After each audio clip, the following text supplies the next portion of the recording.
चलिए आइए समझते हैं बोट और स्ट्रीम का एक और अच्छा टॉपिक। अगर बोट हमारी x किलोमीटर पर आवर से जा रही है, मान लीजिए एक स्टिल वाटर में, और स्पीड ऑफ करंट या पानी का बहाव जिसे मैं कह रहा हूं ये मेरा y किलोमीटर पर आवर है।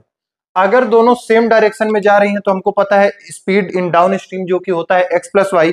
और जब एक बार अपोजिट डायरेक्शन में, मतलब बोट अगर x किलोमीटर पर आवर से इधर जाएगी और करंट का बहाव इधर होगा, तो उस समय क्या होगा, स्पीड इन अप स्ट्रीम जो कि होती है x माइनस वाई।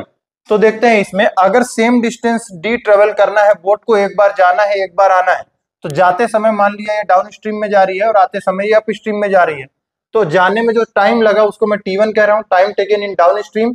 और ये यहां से जब वापस आएगी अपनी इस डायरेक्शन में, यानी इस पोजीशन में, जिसको मैं कह दे रहा हूं ए से बी गया और फिर बी से ए वापस आया, तो जब वापस आएगा उसको मैं time taken in upstream कह दे रहा हूं। तो हमें पता है speed is equals to distance upon time होता है, तो time is equals to distance upon speed. तो डिस्टेंस हमारा सेम हो गया, ए से बी आया तो यानी डी गया और एक्स प्लस वाई। उसी तरह टाइम टेकन मतलब वापस जाने में जो कि अप स्ट्रीम है, तो डिस्टेंस हो गया डी और स्पीड हो गया एक्स माइनस वाई जो कि अप स्ट्रीम बन रहा है। अगर मैं इन दोनों इक्वेशन को डिवाइड करता हूं तो टाइम का जो रेशियो बनेगा T1/T2 ये होगा x minus y upon x plus y. यहाँ पे एक चीज ध्यान देने की बात है जो मैंने यहाँ लिखा है, ये T1 है टाइम टेकन इन डाउन स्ट्रीम और T2 है time taken in up stream, लेकिन इनके सामने जो रेशियो बन के आता है स्पीड ऑफ स्ट्रीम जो कि अप स्ट्रीम का है और ये स्पीड इन डाउन स्ट्रीम है, तो ये अपोजिट बन के आता है। ये यहाँ पे इसका प्रूफ है।